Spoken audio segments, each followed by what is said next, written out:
Okay, in our ongoing series of interviewing Macedon Bowls members, we have Adrian. We're in the shade. It's a hot day, unfortunately, and it's windy, so please forgive us if the wind blows us away or affects the sound. We're going to do the best we can. So, anyway, Adrian, hello. How are you? Good, thank you. Yourself? Oh, great as always. Can you give us a little introduction to who Adrian is? Well, just a bloke who loves playing sport. He's played sport all his life. Had a father that was a keen sportsman, so we always went to all the games that Dad were involved in, and was lucky enough at one stage with Mum as the scorer and three boys and the dad all playing in the one cricket team. So work life was no problems. Everything. I was one of the lucky ones that every day I went to work, I enjoyed going to work. Awesome. Okay. So, how did you come to play bowls and why did you decide to play for Macedon? Well, I actually started bowling way back when I was in my early 30s. I played at then Yarraville Macedon for 2 seasons with my father-in-law. A short story, I had a disagreement with a guy at the cricket club. He made a promise and didn't keep it, so rather than cause hassles, I gave cricket away for a while and played bowls for a couple of years. Enjoyed it, except that when I was 30, all the other blokes were my age now, in their late 60s to 80s, and they're, I think in about a 5-week period, about 4 of the older people passed, and at 30 you're not used to people dying in your club, so I said to my father-in-law, I can't do this, and went back to playing cricket. Fair enough. And then I started bowling. When I worked at the sports store, there was a guy who used to come in from Footscray Park. He was president of Footscray Park and was after me for years to play bowls. And I started bowling at Footscray Park in year 2000. So played bowls ever since, and of course when my daughter came up to live in Macedon and then came time for me to retire, we decided we'd come up and live in Macedon, which has been sensational. And we're at a cafe in Macedon, and there was a flyer on the table about Macedon Bowling Club having an open day, which was the following day. And I decided, well, seeing we're going to live up here, I'll come down and have a look around, see what it was like.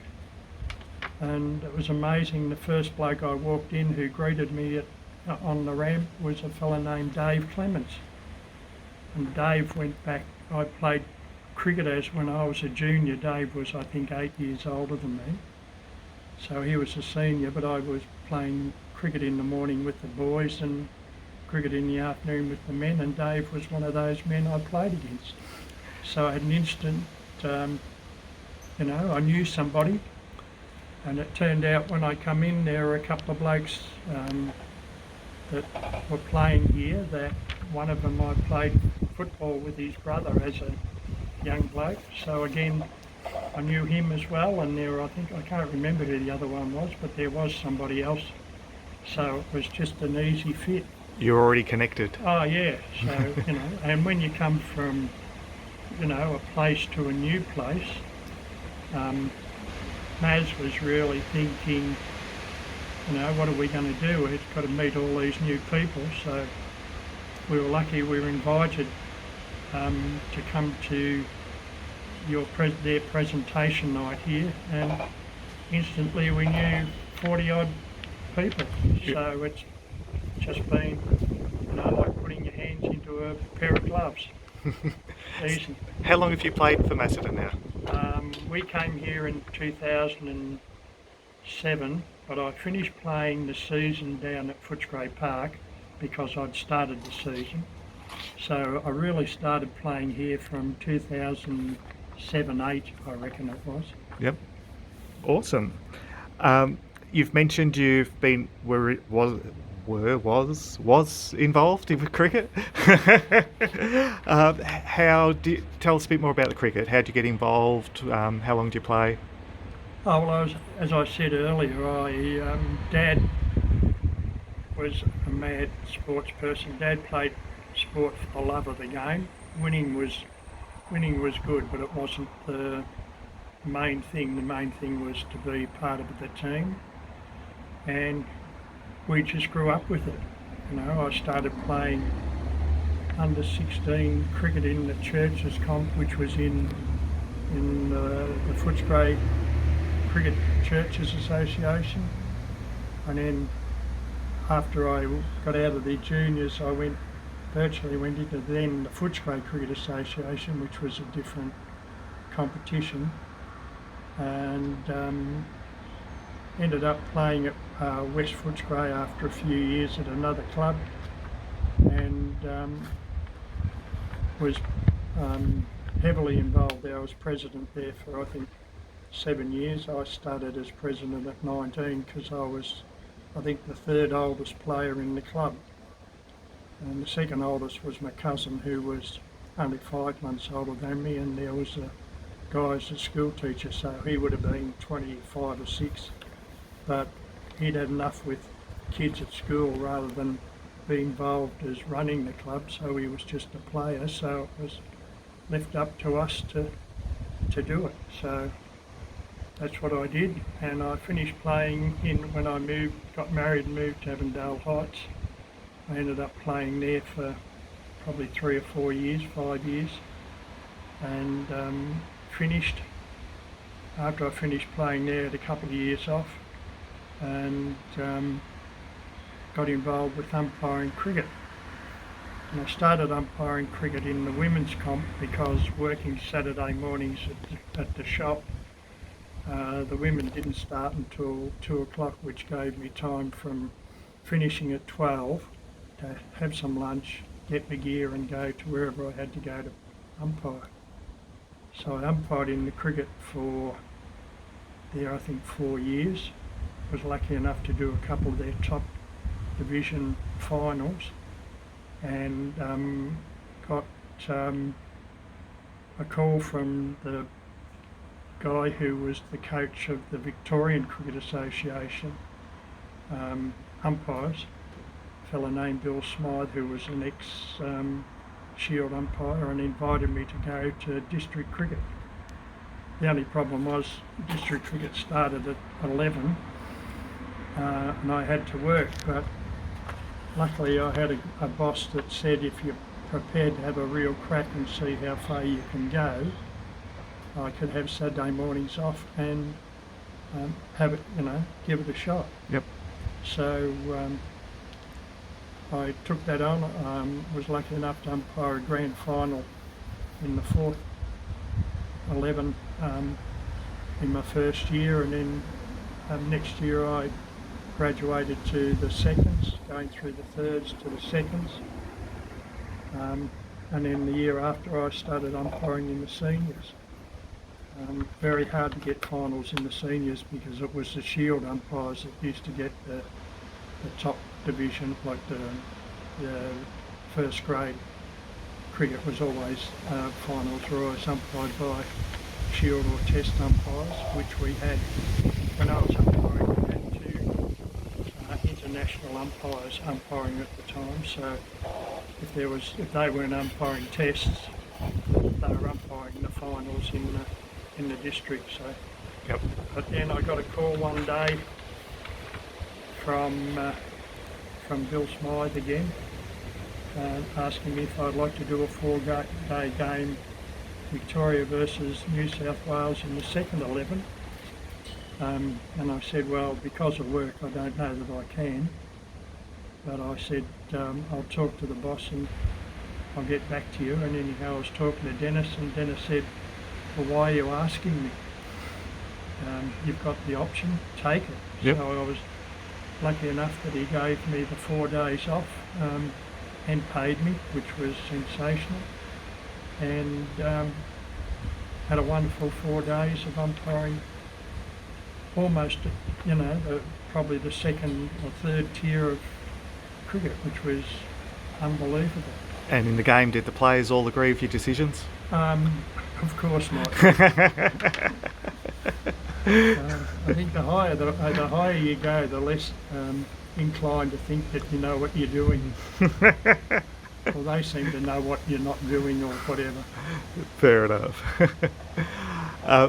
Looking at the board in the Bowls Club of past victories and runners-up, your name does appear a few times. Yep. So you've had quite a good history here at the club. Yep. Which was your most memorable finals game, whether you won or lost? What? I think playing, I think I was runner-up one year in the singles. That was really good. I really was pleased with that. Wasn't good enough on the day, which is what happens when you play. But the most memorable, I think, was playing, especially with Alan Hall in the pairs, and Big Jace. Like, I'd put my name when the first year I put my name down for pairs. Didn't have a partner, so I put my name down with a question mark beside it. And Big Jace Dow, who was here at the time, put his name next to me, and we won the first one. I won the first one with him, and then the other two with Alan Hall, which were very memorable. It's always memorable to win a club championship, doesn't matter which one it is. Yeah, fair enough. Is there something unique in your past that not many people know about you? No, not really. You think you're an open book? Pretty much open book. People tell me I don't shut up, so if they ask me a question, I give them the answer. Fair enough. What would be the best on-the-green memory you have over your whole time playing bowls? Oh, gee.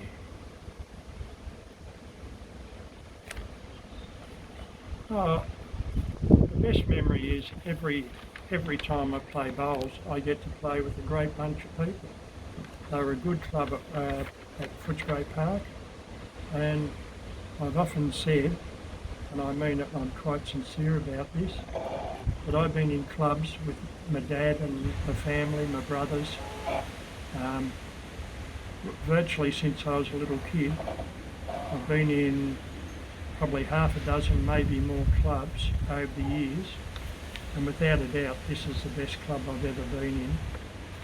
Everybody tries to do the same thing, be involved doing the same thing for the betterment of the club. Like, I couldn't get over when we re-turfed the green, like, people were coming, I think even people took time off from work sometimes to help. Everybody just puts in. Yep. Actually there is one thing that I think's the best that I can say. I was lucky enough to be president the year that we made Rosemary Clements a life member. I think that is probably one of the nicest things that I've ever been involved in, because to honour somebody as lovely as Rosemary is, and the amount of work she'd done even before I'd been involved, was probably the most satisfying, enjoyable night that I've since I've been here. Yep. No, that's awesome. You're married to a lovely lady, Marilyn, who I think you call Maz. Maz. Yep. How did you meet? Met at a dance. There was a dance in Footscray in Hopkins Street, was the Arama Ballroom, and in our day we didn't have TV and we didn't have all those things, so you'd meet people, you'd go to a dance, and you could, in my time, you could go to a dance pretty much anywhere in Melbourne any given night of the week. And one Friday, Saturday night, can't remember, was in the barn dance and was dancing with this girl and ended up taking her home and ended up still taking her home. 58 years on the 5th of this month. There we go, well done. Not far from the 60th. No. So love at first sight? No, she grew on me. She grew on you? I think I grew on her, I don't know. How did you end up proposing? And did you do the traditional ask the dad for permission? Oh, yeah. Yeah, I think we'd come home from being somewhere one night and just asked her. Nothing super romantic, that's not me. But pretty daunting asking her father, because my first encounter with Marilyn's father was I was invited to Sunday evening meal. Walked out of the lounge room into the kitchen because the meal was ready, and my comment was, "Oh gee, that smells nice." And he turned around, looked at me, said, "Well, have a sniff and now you can nick off."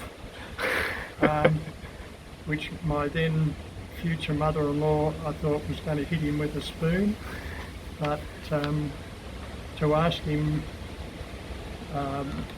was actually a bit of a, I think it's always a bit daunting if you have to ask like that, but no, he was really great. The only stipulation was that I'm 12 months older than Maz, and he would like her to be 21 before we got married, which was about 6 or 7, 8 months prior to, so we were engaged for something like 8 months or 9 months. Yeah. And these days that's a short engagement. Yeah. Back then it was a long. These days they don't even bother. Yeah. Yeah. Back then it was a long engagement, but yeah. These days short. What was your biggest challenge over your bowls career, either on or off the green?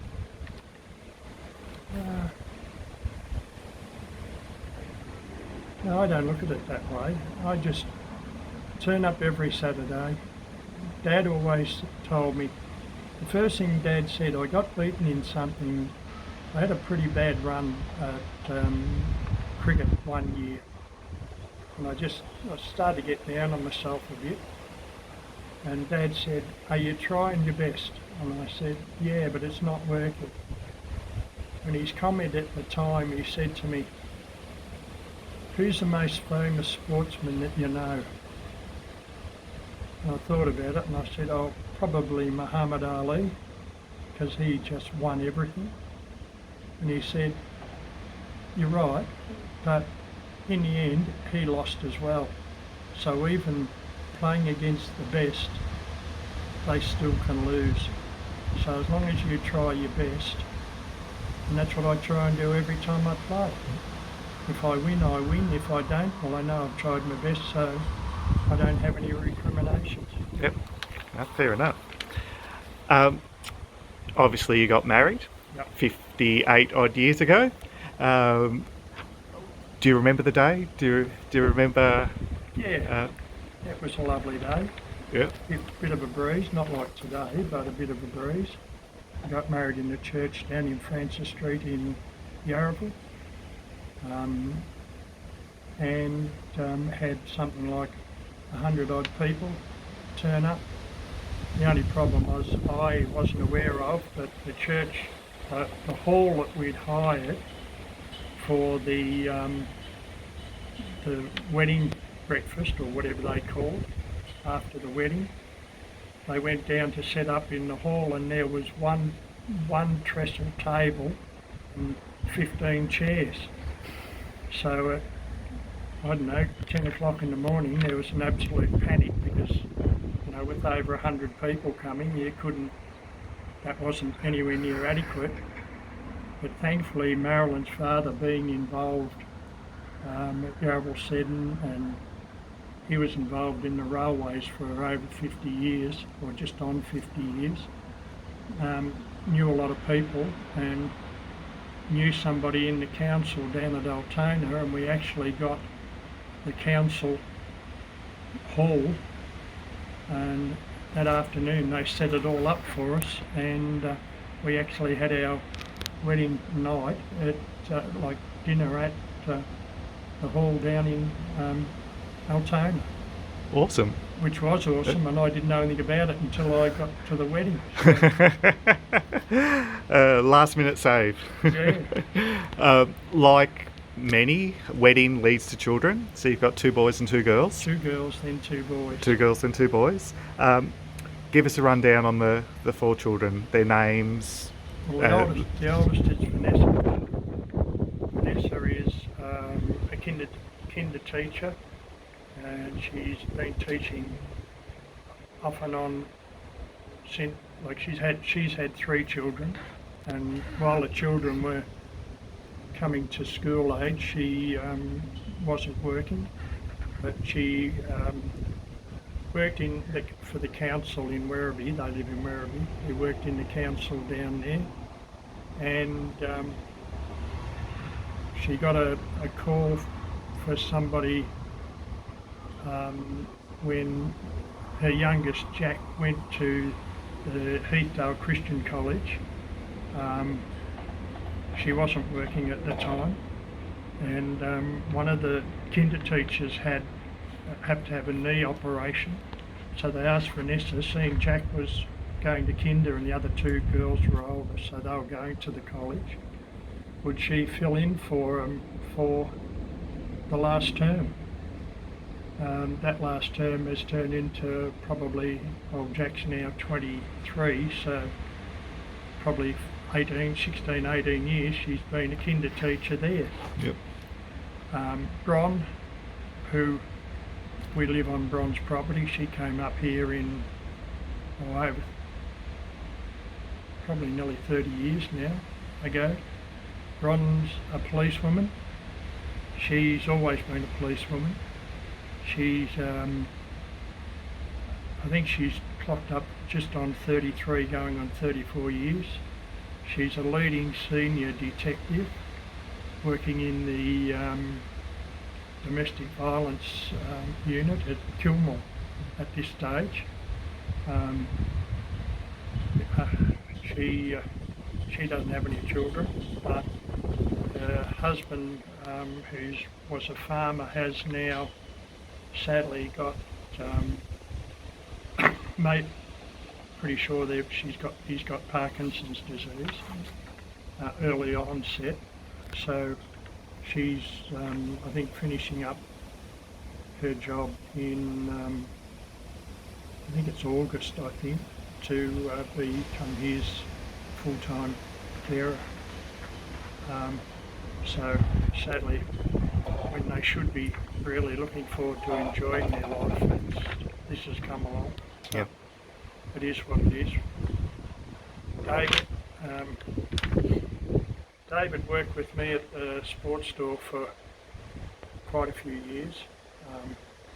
He's now working for the Moonee Valley, I think it's Moonee Valley Council.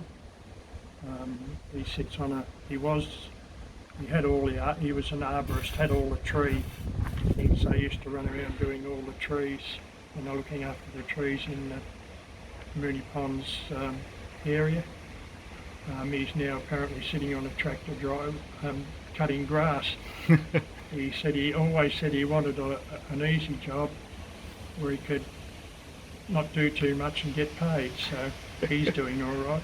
Yeah. And our youngest, Nathan, has worked in 3 or 4 different jobs, but he's now working at a lighting place in Brunswick, and Dave's got two children, Nathan's got 3, and they're all growing up and doing well. Yeah. As a father, you will have had moments with your children that are like fond memories that you can reflect back on now that they're grown. Yep. And you usually talk about the things they did in their 21st, which is long past. But what's a fond memory that you have with each of your children? I think the fondest memory, I think the proudest memory is, as a father, is to walk your daughter down the aisle. It's just sensational to be able to do that. With the boys, well, I was being pretty lucky there. Hopefully we brought them up right. We didn't have any trouble, no serious trouble. Not that we knew about it. No, they've all just been great kids, and if ever I need anything, I can always rely on them, and they know if ever they need anything, they can rely on me. Yep. Here we go. It's been said in the club, and I would concur with the thoughts. People would describe you as the gentleman bowler. Probably the only one in the club. No, that's not true. Joking. How do you maintain that level headedness, that nice attitude whilst playing? Like, you did mention the Muhammad Ali story earlier, but it feels like there's more to it.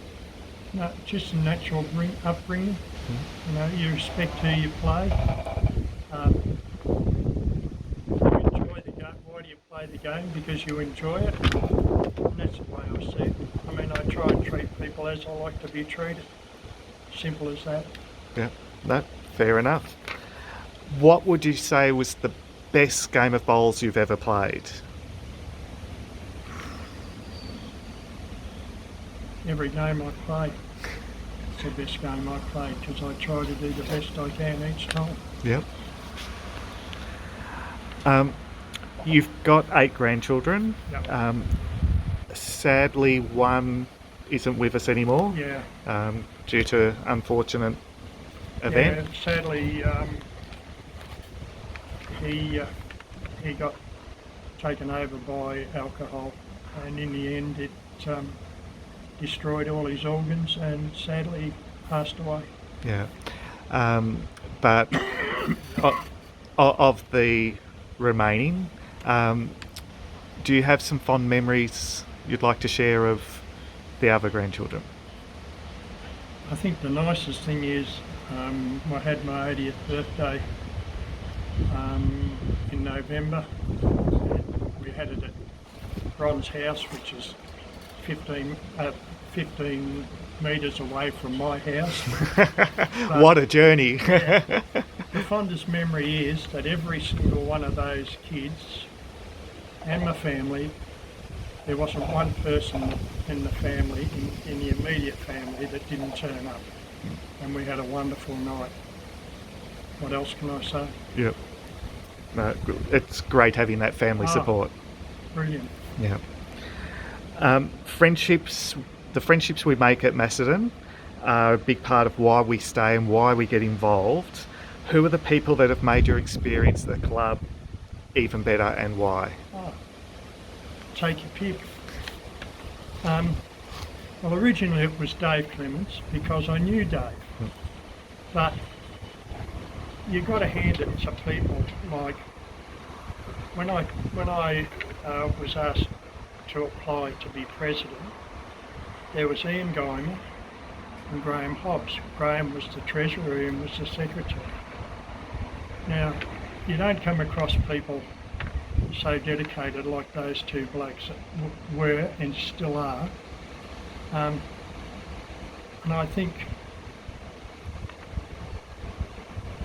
anybody, really everybody in the club, but those two particularly, those three particularly, were sort of the driving forces, you know, for me, because I want to be involved with people like that.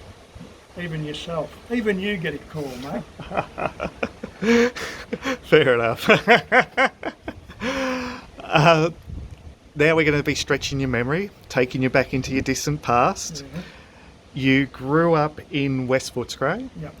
What was life like back then for you? You've already mentioned there was no TV and things like that. What was life like back in West Footscray? Well, it was just, it was struggle. Mum and Dad were both worked,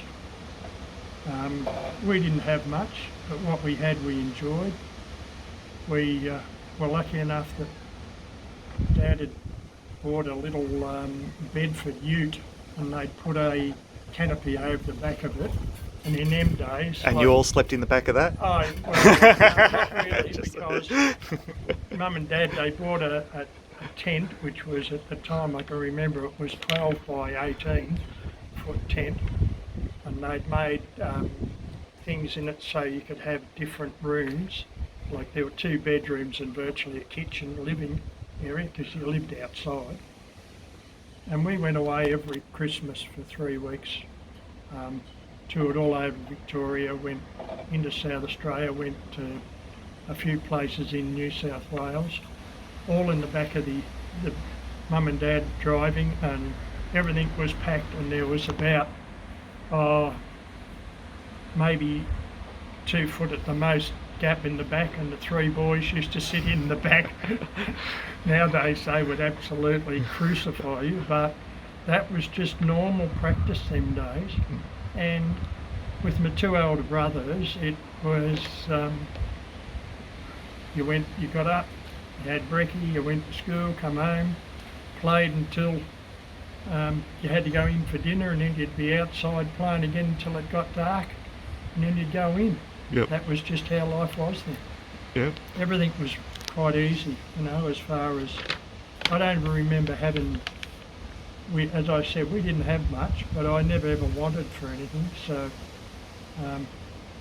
then it was just the way people lived. You went to North Footscray Primary. Yeah. What was school life like? The only good thing I can say about school was that there was play times, there was lunch times and going home times. I wasn't a scholar. Yeah. I endured school. Yep. And sadly, like all kids, when you get to 17, 18, you realise what the hell have I done, but you just make the best of it. I was lucky enough to get an apprenticeship, and again, going to Footscray Tech, they had all the different trades you could, like part of the schooling was you'd do the trade. There was sheet metal, woodwork, hopeless at woodwork, loved getting on a lathe and making something that wasn't shiny, and working that way. So I ended up being a fitter and turner, and then my cousin ran, as it was in Barry Grant Sport, it's now Ascot Vale Sports, but Barry asked me to go and help there because he started importing parts of trophies and needed metal cutting and that sort of stuff. So I ended up giving away engineering and went and worked, and was there for almost 30 years. So that's how it went. Yeah. Over your time you've travelled, you've told me that one of the best places you've ever been to was Carafa, which I confused for Coranda. Yes, both Ks, and I was thinking train lines, but no, Carafa is famous for... Soul. Yes. What made it so interesting? Oh, well, it's so different to here. The reason we went up there was... for those that don't know, it's in Western Australia, in the deserty area. It's up north. It's about, I think it's about 15k or 20k from Dampier, which is where the iron ore goes to be shipped overseas. And the reason we went up there, when we moved into Avondale Heights, a young couple, we were only in our early 20s, and we'd sort of got a house prior to being married, and a young couple were just finishing building a house next door, and their family became our family and we became their family, sort of thing. And Tom was a truck mechanic, and he got an offer to go up to Dampier up to Carafa, because he was into Kenworth trucks. and he went up there to work up there, and he was up there for quite a few years, and he invited, why don't you come up and see us? So that's what we did. We got a train across the Nullarbor, and then got a flight from Perth to Karratha or Dampier. I don't know where it landed now. I think it might have been Karratha actually. And we were there for a month, and it was just interesting that, you know, what they'd done up there. They'd closed off a paddock and put a dike across it. And that paddock was something like 800 acres. And they pumped seawater into it, and they called that Zero Pond, and then they channeled it out into all the salt pans, and the solar salt dried the salt out, and then they harvested the salt. Mm-hmm. So that was really interesting, and Tom maintained all the trucks. He ended up being foreman there because of his ability to do the job. Yeah. So absolutely loved it. Awesome. If you could have your time over, what would you change about your time playing bowls? Wouldn't. You wouldn't? No. Okay. You've loved absolutely everything, Yep. and which we can honestly say throughout this whole interview, you've been pretty consistent with your feelings around bowls and your time playing bowls. It's been one big amazing experience. Yeah. Yeah. You went to Footscray Technical School. Yep. After primary school, obviously. Was that at your choice, or did your parents realise your school wasn't a scholarly school environment? Wasn't in our day, it was interesting, and I believe this. It might not be true, but I believe it. Is that the teachers knew as you were coming through the things, this kid is never going to be a Rhodes Scholar. So them days, they had technical schools them days, they had high schools them days. So the idea was that, Adrian, you're never going to be an office worker, you're never going to be the Prime Minister of the country. Why don't you have a look go to the tech school? And they sort of channeled the kids into the different areas of the schools.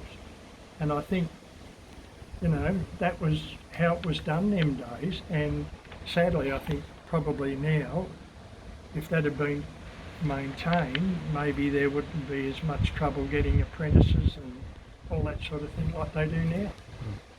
Because people, they all want to go to uni and everything, but there are a lot of people aren't university people. Yes, unfortunately, universities have in the first year a huge dropout rate. Yeah, and that's probably why. Okay, so we've covered off most things. You're an amazing person to talk with. For those watching who might not have played bowls before, it's the question we always finish with, or they've only just started playing bowls. It's the hardest question: why bowls? Why not? Why not? Because I found the main thing about any sport, bowls, cricket, footy, I was involved in footy, I was involved in footy umpiring.